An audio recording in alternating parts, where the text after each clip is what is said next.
go. All right, so my name is Michael DeLu, and I just want to introduce you guys to Pull Up the Tape. Before we get into any of the politics of today's show, I would like to ask that if you are streaming or listening to this podcast via any of the platforms that I'm distributed through Anchor, do me a favor, share this podcast with anybody you know that likes sports. I mean, word of mouth is the best promotion, honestly, best form of marketing, promotion, all of that. So if you know anybody that loves sports, that likes basketball, football, I don't know, soccer, MLB. No, actually, I don't like the MLB. UFC, any of these sports, tell them to tap in. All right. And if you're watching this video on my YouTube channel, do me a favor, like this video, leave a comment, subscribe to my channel if you already haven't. Hit the bell notification. That's going to let you know every single time I drop a new episode. And that's pretty much how we're going. So I'm about to get into a really good show today. But the first place I want to start with is the association. So today is Game 3 of the Lakers and the Blazers series. And how Game 2 shook up was completely different from how Game 1 shook up. All right. First of all, I would like to address and point out that the Lakers played with the type of defensive intensity that you haven't really seen since the bubble started. The type of defensive intensity you saw them play with resembles that of the team prior to the shutdown. Okay, they were clogging the passing lanes. They were communicating. They were talking. They were just, like I said, played with in immense defensive intensity. Immense. Like, it was honestly crazy to see them. Like, they got out to a pretty comfortable lead in the first half, and they were just allowed to play. You know, they played their style of basketball. Okay, and before I get into like the some of the factors that determine Game 2 and predict Game 3, I would like to commend Anthony Davis for stepping up. From the start of the game, his defensive intensity was incredible. He stepped up to the plate, especially in situations where he was forced into the pick and roll action, and you saw him doing a way better job of contesting the shots from the Blazers guards in the backcourt throughout the entire game. And he also just played with the mindset that he can't be stopped, like, at all. Like, nobody's gonna stop me. And one thing I want to add is nothing the defense throws at AD can stop AD. AD is the only person who can stop himself. And he was all over the offensive glass, just getting offensive rebound, put back, just babying Hassan Whiteside, the offensive rebound, put back, tip ins, like just catching lobs, doing whatever he wanted. Like, I think he had like 5 offensive rebounds. I actually, it's crazy because one of the keys to the Lakers staying competitive and staying within the game, because Portland has such a high-powered offense, is the Lakers need to get more possessions. How do you get more possessions? Get more offensive rebounds. Play better defense. Force more turnovers, which is what the Lakers did. Yes, Bron only had 10 points, but who cares? Who cares? They won. He played incredible. Like, I mean, I would rather him play like him play. I don't care how we get the wins. I just want 16 wins. Okay, we got 1 now. We need 3 more to close this series out. And then so on and so forth. 4 more.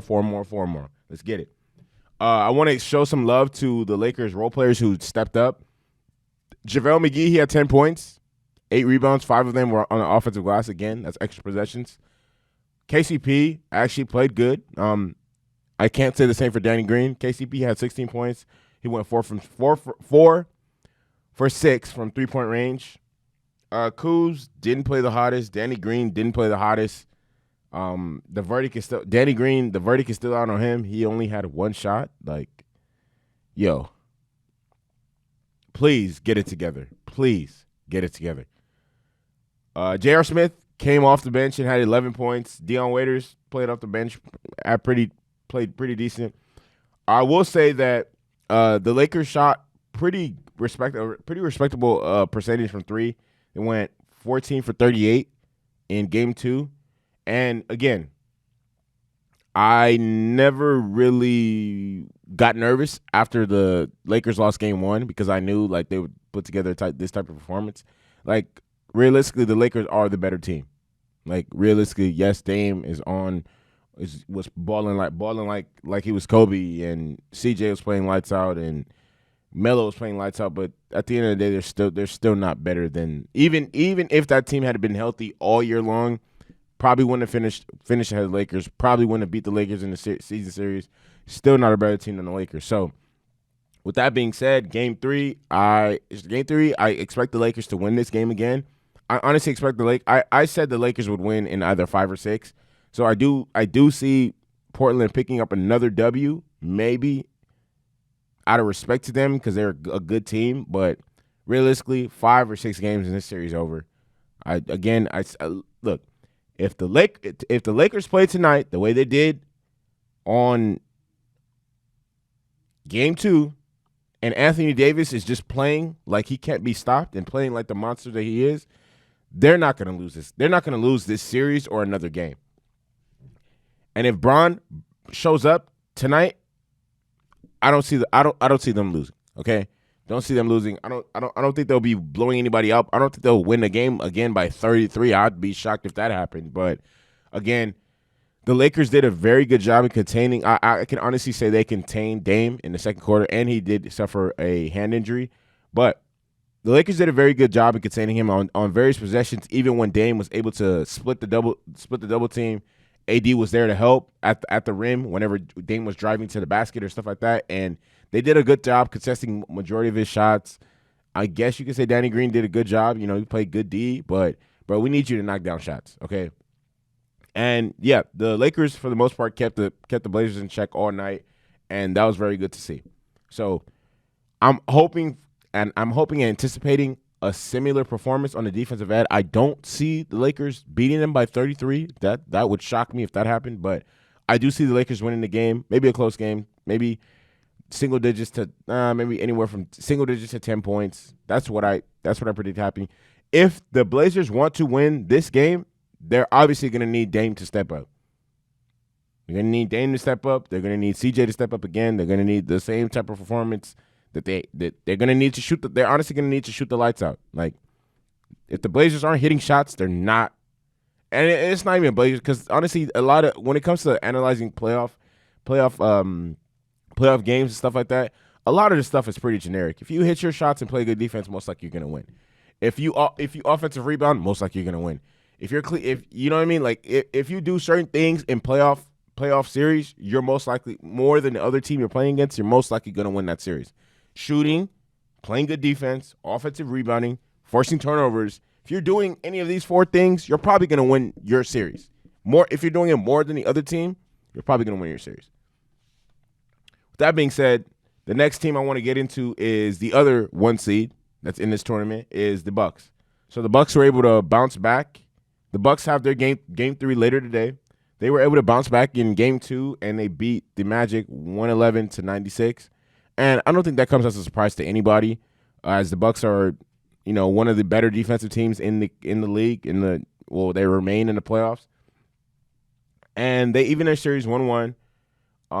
Milwaukee bounced back on Thursday, they built a 23-point lead in the first half. And though Orlando got the margin down to the lowest they got it down to was 9 in the fourth quarter. Orlando had no points in the paint for the entire first quarter and went nearly 8 minutes without a bucket during the first half stretch. Okay, what does that tell you? That Milwaukee played lights out defense. Milwaukee was smothering in the passing lanes. Again, like I seen, they got I can't remember, but I seen when I was watching the game, there was a possession where Milwaukee shut them down 5 straight possessions, as well as Eric Bledsoe picked whose pockets? What's that dude's name? DJ Augustine, and it was a good game. No, I wouldn't say a good game. The Bucks played like a number 1 seed should. They bounced back. They responded. I mean, I honestly wasn't too come on. If like I said, if I was more scared of any 1 seed losing, it would probably be the Lakers. I kind of knew for a fact that, I mean, not new. This is no brainer. The Magic don't have what it takes to stop Giannis four times in a row or 4 consecutive. Not happening. Giannis had 28 and 20. Uh, Obviously, he's a stud. He played lights out. Obviously, he was going to come to play. His partner in crime, Chris Middleton, nowhere to be found. He was a ghost. Dude had 2 points. 2 points, bro. You're a max salary player. You come out in a playoff game and have 2 points? For real? Bro, look. Hey. Straight up, Chris Middleton, obviously, I mean, he's known for not being, the most reliable player when it comes to, playoff scenarios and stuff like that. But once again, 2 points is not going to cut it. I don't know what the fuck you think is going to happen, but 2 points yeah, it might be cool. I don't know. Don't bring your A game this round against the Magic, but don't let that spill over into next round, because then you'll get your shit blitzed home. Straight up. And because Giannis is not going to drop 30-something every single game against Miami. I don't see that happening. Every single game, probably not. Yeah, if there's any team that can match up well with specifically Giannis, it's probably Miami. So, Chris Middleton, if Giannis is driving and kicking the ball out and getting you open shots and stuff like that, bro, you have to knock these down, bro. He was terrible in game 2. Regardless of that, I still see them winning game 3 because, again, they're just better than the Magic. There's really nothing else I could say. They're just a better team than the Magic. Like, that's all it is. Top to bottom, they're a better team. Their best player, Giannis, is better than the Magic's best player, Vucevic. Their supporting cast is better than the Magic supporting cast. Yeah, they got a W in the first game. Well, they caught them slipping. They honestly outplayed them, but game 2 was more indicative of how the series is actually going to play out, which is how I see game 3 actually playing out as well. So the next game I want to get into is the Rockets versus the Thunder. Okay, and I feel like the everybody, like, even including myself, I honestly thought the series would be a little bit more closer. I honestly thought the Thunder could beat the Rockets, especially without Russell Westbrook, but apparently I was wrong. One thing I did not predict is the type of defensive intensity that the Rockets are playing with. Like, the Rockets are known for not being, Rockets are known for just, shooting threes and getting to the free throw line. They're not really known too much for playing elite defense, which they actually have been doing for the past 2 games in this series. They beat the Thunder 111-98. What's up, everybody winning by 111 or something like that? The Lakers won 111. The Rockets won 111. The Bucks won 111 in game 2. This is funny. So they beat the Thunder 111-98. And I will say that, the Thunder, if any of these, I see the Thunder. Obviously, the Thunder are a better team than Magic. I mean, that's not even a good point. Let me not even bring that up. But it was a close game. The Thunder led for the majority of the game until the fourth quarter, which is when Houston just started pulling. I think around like 80 to 80. It was the last time it was close. But James Harden had 21, even though he struggled shooting from the field. He was 5 for 16. Partly because the defense Luke Dortz played. There's some Sun Devil action, Sun Devil on Sun Devil crime. Luke Dortz was undrafted out of Arizona State last year, and we all know James Harden was drafted 3rd overall in 2009. Every person, what I will say about the Rockets' W on Thursday is every person who played, not just the starters, every person who played except for one, which was Ben McLemore, had scored in double digits. So it was a very good team effort. Eric Gordon had double digits. Jeff Green had double digits. Austin Rivers had double digits. There was a part in the game where Austin Rivers was looking like he was in high school, just get into the basket, punched, got to the basket, dunked that hoe. Was hitting threes. PJ Tucker hitting threes. Everybody was hitting threes. Everybody was sharing the rock. It was a very good team performance. Very good team win that the Rockets got. And like I said, the Rockets play with a lot of defensive intensity, which I'm not really accustomed to seeing. What do I expect from Game 3? I think it will be another close game. I honestly probably see OKC winning, because I do see OKC winning a game. I don't think they'll get swept. Just realistically don't see that happening. They're too good of a team to get swept. Like I said, I expect the Thunder to bounce back, because they have the games. Majority of game 1 was close. Like, the Thunder just keep running out of juice towards the end of the games. Like, that's when like the league gets created and just like they struggle to hit shots down the stretch of the game. But with that being said, I still do expect them to win Game 3.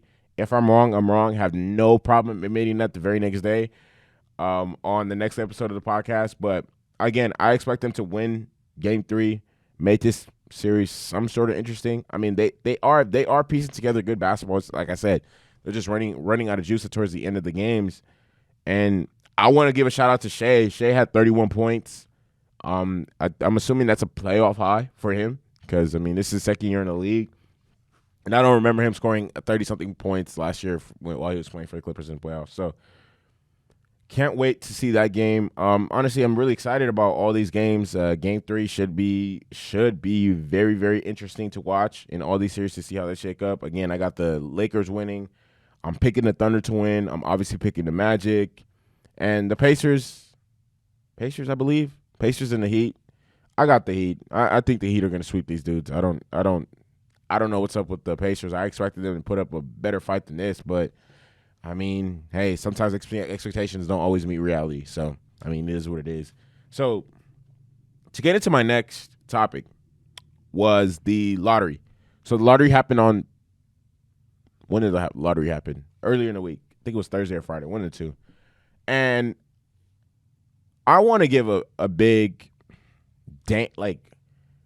honestly, I don't know how Adam Silver did it, but I know for a fact the Minnesota Timberwolves. I'm gonna check the record right now. Minnesota Timberwolves, who won the lottery. I know for a fact they didn't have the worst record in the league last year, but they were able to win the lottery,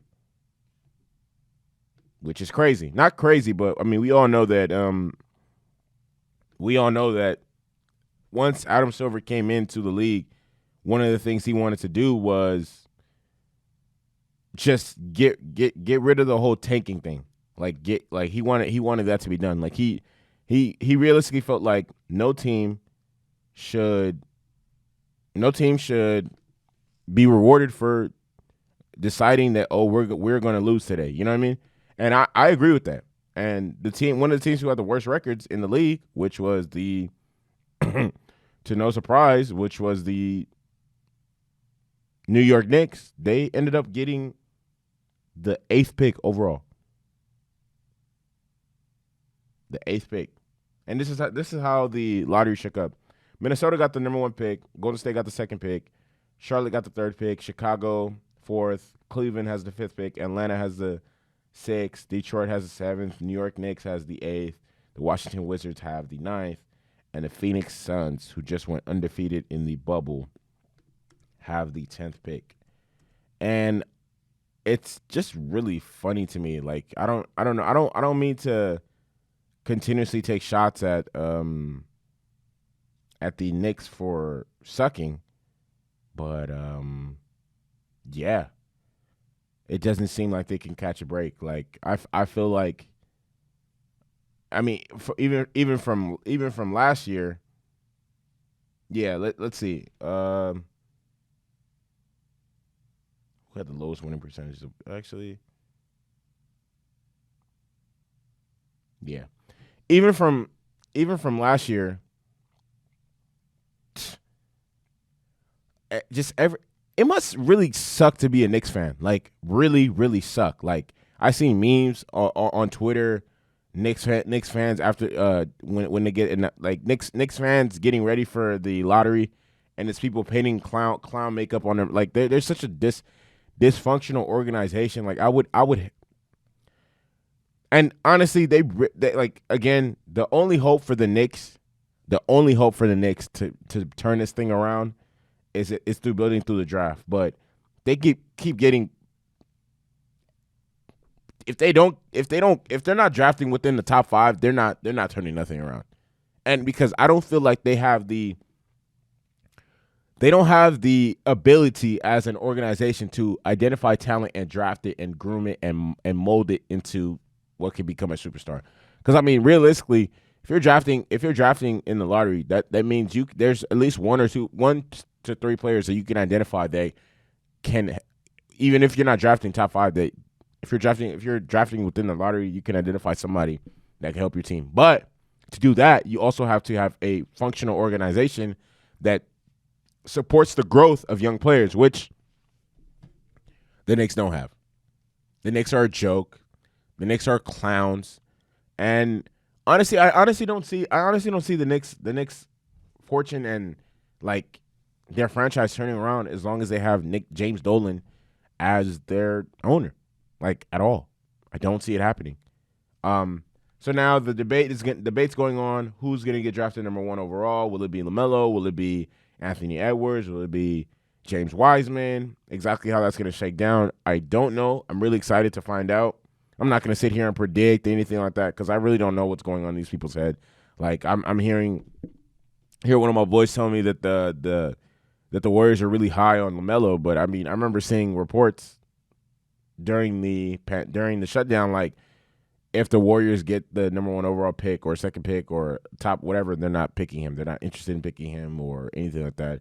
And I mean, the verdict is still out. Like the Warriors, because the Warriors have a very good front office. Warriors might use that pick to draft to trade for somebody. I don't know. Who knows? Might use it to trade for anybody. Trade for a big. Trade for who knows? Like I said, the Warriors are going to expand all their the Warriors are going to use all options and use that pick as the resource and asset that it is to better their team. If that means actually using the pick, if that means using the pick and trading that player, if that means trading the pick, who knows? Who knows how this draft is going to shake out? Who knows who Minnesota is going to get? Does Minnesota want LaMelo? Does Minnesota they kind of already have a point guard they have a point guard in D'Angelo, which they traded a lot to get for. So I mean, I don't know if that's gonna. I don't know if they're going to go best player available, draft by need, draft by position, or who knows how that's going to shake out. Same thing with Charlotte. I think Charlotte goes best player available. I think Chicago goes best player available, and so on and so forth. So, again, the Knicks, you suck. And this just goes to show that the NBA has fixed the whole tanking and losing because that does not guarantee you'll get anything. That does not guarantee you'll get the top pick at all.